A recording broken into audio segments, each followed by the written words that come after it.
Douglas Allen Bickford. It is the 15th of April 2022 at about 9 a.m. here in Klamath Falls, Oregon, Pacific Standard Time in the good old USA. I am broadcasting live out of my 105-year-old house here in the Mills Edition that I paid for in May of 21. I am on Facebook live now. I've been over a month. I've been on YouTube over a year. I got thousands of videos on YouTube teaching self-esteem out of this book right here. Her name is Susanna McMahon. She got a PhD in psychology. She also has a master's in philosophy. She lives in Madrid, Texas. She wrote this book called The Portable Therapist in the 90s. Okay, it was published in 1992. And every chapter in this book, I kid you not, talks about how we've been trained and taught not to have self-esteem. That's why people don't talk about self-esteem. People don't, it's not on the TV. It's not on Facebook. It's not on YouTube. Nobody's talking about self-esteem. All they talk about are the results of having no self-esteem, which is narcissism, codependency, people go out and murder people. They don't have any self-esteem. They're trying to make themselves feel better. Okay. Drug, alcohol abuse because of no self-esteem. Anyway, she came up with a concept for her clients back in the 90s. She knew it was being trained out of us not to have it. Okay. Came up with a concept to get it. What self-esteem is. People don't even know what it even means. I've had people tell me, oh, it's selfish to have self-esteem. It's a bad thing, right? Because that's what the dictionary says about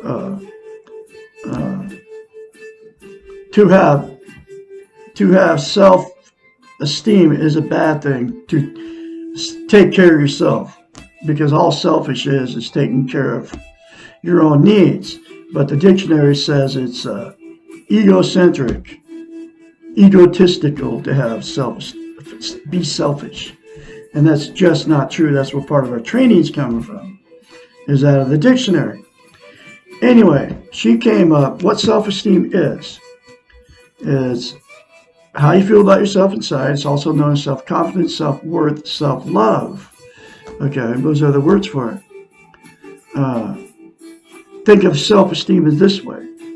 Okay, you got a brand new relationship, just met this person, you've fallen in love with them, man. You do anything for those people.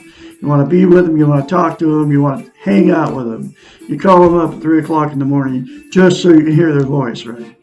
I've done all this stuff. Okay, and what self-esteem is that same, you have that feeling towards that other person, right? That feeling like you have towards that other person, self-esteem is that towards yourself. Okay. She came up with a very simple concept. Get that feeling towards yourself that you have when that relationship was brand new towards that other person. It's a really good feeling. You know what I'm talking about. And here it is. You look at yourself in the mirror and say 4 things. Say, I love you. Say, I love my inner child. Say, I'm worthy to be loved, worthy to love. Say, I am full of goodness. You have to say that to yourself daily instead of criticizing yourself in the mirror, folks. We all criticize ourselves. You know what I'm talking about. I don't anymore. I say those 4 things to myself in the mirror. And because I learned from her that self-esteem has to be practiced daily to maintain it. Okay, it's like lifting weights. Okay, if you start lifting weights and then you quit, you have to start over again because you lose the muscle mass. Self-esteem is the exact same thing, but for your brain. Okay, and she's a psychiatrist. She went to school for 10 years to learn how the mind works, because that's what psychiatry is. They study the science of the mind and how the mind works. She understood it, how it works, and she came up with mirror therapy. She's the originator of that concept. And she told her clients to do it because there's only one way that you can get a healthy mind, and that's to attain self-esteem first, self-love, self-confidence. But anyway, so you have to say those 4 things to yourself in the mirror every day, basically for the rest of your life. It'll take you 10 seconds, folks, out of your day, instead of saying bad things about yourself in front of the mirror. I love you. I love my inner child. I'm worthy to be loved, worthy to love. I am full of goodness. Okay. Less than 10 seconds will change your life, folks, if you do it and you keep doing it. So here is the thing about self-esteem. This is why it's so important to get it. Okay. You can't love without it. You can't be loved without it. And you also can't be content. What content means is you feel good about how, where, and what you are.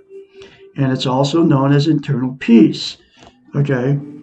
And there's absolutely only one way to be content in this planet we live on.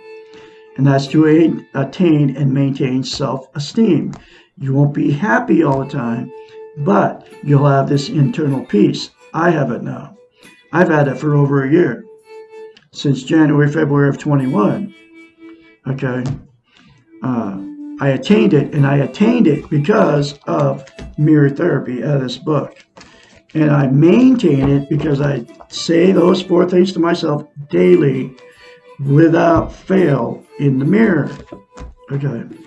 That's why I'm here on YouTube and Facebook teaching you that you can all have the same internal peace that I have. You just have to say those 4 things to yourself in the mirror daily without fail. And it'll give you self-esteem. Anyway, the other thing about self-esteem. Oh, wait. So what people use to try to be content. There's 10 things. They're all external, outside of yourself. Drugs, alcohol, sex, food, gambling, television, religion, another person, material possessions, or money. Those 10 things will make you happy temporarily, but they'll never, never, never make you content. And people are using those things. You're using those things out there to try to make yourself feel good. But the problem is, it does feel good temporarily, all those 10 things, but it's always temporary. And like I said, the absolute only thing that'll make you give you internal peace, make you feel good about how, where, and what you are, is to attain self-esteem and maintain it. Okay? And the other thing about self-esteem is you can't be loved without it, and you can't get love without it. Or you can't give love, and you can't be loved without it. So what happens with people without self-esteem, when you get in romantic relationships, whether you marry them or don't marry them, you'll attract somebody just like you that doesn't have self-esteem. And then what happens in that relationship is it turns toxic, okay? Once that good feeling goes away, you all know that good feeling when you first meet somebody. Once that good feeling goes away, then the fights start, the arguing starts, the cheating, the drinking, the drug use, the calling each other names, the going down the road. I got to get away from this crazy person, the name calling and all that. And then they're going to your best friend and saying how bad that person is to you. And then the other person is going to their best friends, telling their best friend how terrible you are to them.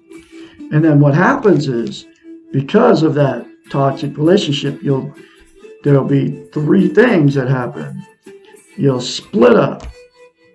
And then if you split up, you'll jump right back in another relationship and the exact same thing will happen. That's why I've been married 4 times. Okay, they call that relationship jumping. Okay. And the other thing that'll happen is that you'll stay in a toxic relationship for years. People are doing that too. And both of you know it's a bad relationship. And the secrets, that you don't tell each other that you're doing to try to make yourself happy. Okay. But you're in that relationship and you won't leave because you don't want to be a failure. You're embarrassed. You can't be alone. And you have nowhere to go. So you stay in it because you need that person. You're being codependent on each other because you need them. You don't love them because you can't love without self-esteem. And you can't be loved. So the toxic relationship, you don't love each other. You need each other. So you stay stuck in that for years. And there's a lot of people doing that too. And then the last thing that'll happen is you'll just say, screw it. You know many people that have done it. Okay. You'll say, screw it. You can't get along with anybody. So you just be alone for the rest of your life, and you'll die alone. That's your choice because you figured you can't find anybody you can get along with, but the whole thing can be fixed. All those bad relationships can be fixed if 2 people say 4 things to themselves in the mirror daily without fail. You'll fix your toxic relationship. You'll end up fixing your marriage or your relationship with that person. And the one that is stale and boring and has become toxic and you're hanging out together just because you need each other for whatever reason, you can spark the love back if both people attain self-esteem by saying 4 things to themselves in the mirror and maintain it. And then the last person that's all alone can fix themselves by saying the 4 things to themselves in the mirror. Then they won't want to be alone anymore. It's like me. I've been single. I'm a relationship jumper. 4 marriages, 4 failed marriages. I jump right back in another one. As soon as that one I failed, I jump back in because I couldn't be alone. Not no more. I'm pushing 18 months of being single and learned self-love, self-esteem. So here I am today, first time in my life, having not jumped back in another relationship. And it would have turned toxic if I would have. But now I will attract somebody that has self-esteem, self-worth, self-confidence. And I won't be in a toxic relationship because I love myself now. I'm happy being alone. But, I want to share my life because I have a lot of love to give. And eventually the right woman is going to come around. Okay. And she will be healthy-minded. She will have self-esteem. She will be able to confidently say 4 things to herself in the mirror. Okay. And that's how it works. I got a bunch of cats, so I got my computer. Has little cat hairs on it. But, I'm very clean. You'd never know I have 9 cats, because I just clean the litter boxes out, twice a day and vacuum and all that. Okay. But I'm very busy, but I love my kitty cats. They're little angels, okay, but I love all animals. Anyway, I'm going through this book one lesson at a time. I'm calling them lessons. It has no chapters. From Dr. Susanna McMahon. Here's the next lesson. Why am I so critical and judgmental? Criticism of others reflects our own level of insecurity. And this is all true, folks. It's coming from a psychiatrist. And I know this is a touchy subject. I'll read the first part again. Criticism of others reflects our own level of insecurity. It is impossible to accept others and their weaknesses and mistakes if we cannot accept ourselves. The more unsure we are about ourselves, the more we look for faults in others. This is one way of excusing our own faults. We justify ourselves by criticizing others. It is as if we are saying, I'm not so bad, just look at him. He's worse or she's worse. The Western model seems to need comparison with others and judgment of everything and everyone as part of the competitive edge that we have been taught, and here's where that training and taught comes in. We have been taught to acquire as a means to success. You all know what I'm talking about. The person at work that's slamming you to the boss because they're trying to get ahead, okay, by talking trash about you and your faults to the boss. Or you might be the one doing it to somebody else. That's why this is such a touchy subject, okay.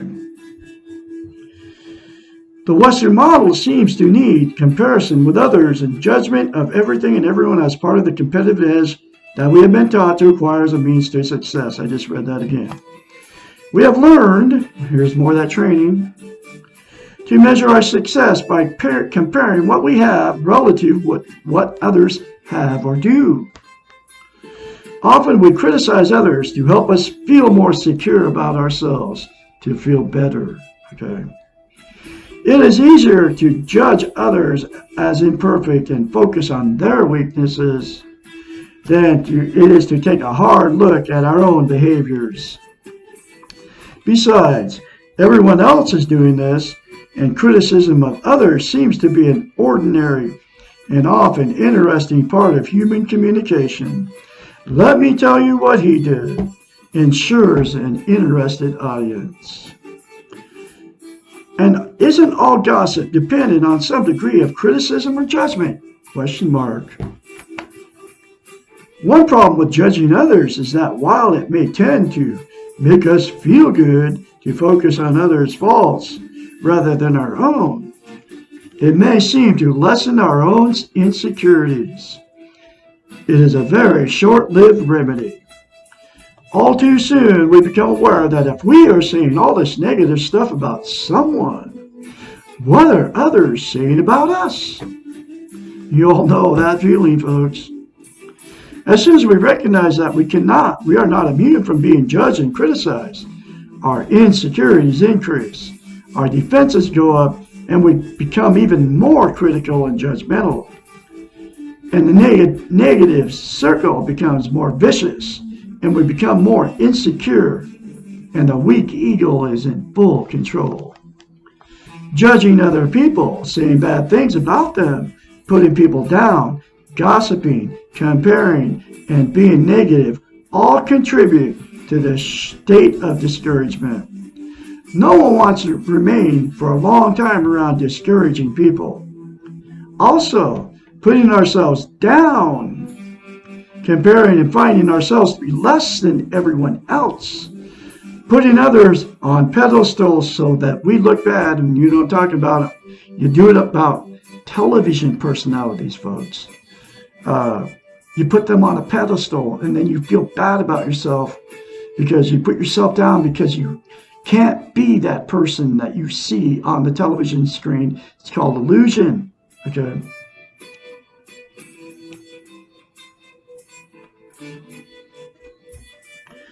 I'll start over again. Also, putting ourselves down, comparing and finding ourselves to be less than everyone else, putting others on pedestals so that we look bad, all are aspects of judging, but this time we are on the lower end of the criticisms, and we are vocalizing our own lack of security. Wow. we become discouraging to ourselves. And discouragement, either for others or ourselves, is one of the most destructive behaviors to the human spirit. We cannot begin to do our best when we're in a discouraged state. Judgment and criticism are closely related to expectations. Generally, we criticize when we expect something to occur, and it does not. It is typical to want people to do things for us, or to take care of us, or be as we perceive them. And when they fall short and do not measure up to our expectations, then we feel that criticism is warranted. After all, they did not do what they were supposed to do. Think about this process for a moment. Whose eyes are doing the judging? Question mark. Who is setting the standards? Question mark. Who is assuming that they have the right perceptions? Question mark. Judging others implies comparing them to something, and who has the right to know what that ultimate something is? Question mark. When we criticize or judge others, are we not perceiving the world through self-centered eyes? Question mark. Are we not implicitly imposing our standards or our beliefs or our failures on others? Question mark. All judgment and criticism of ourselves or of others implies the need for perfection. Once we give this up, once we accept that no one can be perfect, then we no longer need to engage in the destructive and discouraging practice of judging others! Exclamation point. We can accept others and let others be! Exclamation point. We can become encouragers. Period. Wow. That is a very powerful lesson for you, folks. Do those 4 things to yourself in the mirror daily, instead of criticizing yourself, folks. And it will give you self-esteem, self-love, self-confidence, self-worth. So then you'll get out of the judging and criticizing others because of your own insecurities. Because it'll make you secure inside. It'll give you self-confidence, self-worth, self-love. It'll give you internal peace so you can become an encourager like I am now. I'm full of it. I don't judge and condemn or criticize anybody anymore because we're all connected. I call it the Great Spirit. Okay? But anyway, I'm going to have another chapter for you tomorrow. Lesson number 52. Why am I so possessive? You all have a great day out there. I can be your mentor when you start going through this change. Call me only when you start saying 4 things to yourself in the mirror daily. 458-232-5238. Call me anytime, day or night, when that starts happening for you. Your change starts happening. And I can encourage you to keep doing it and encourage you along the way. Y'all have a great day, and I'll talk to you tomorrow.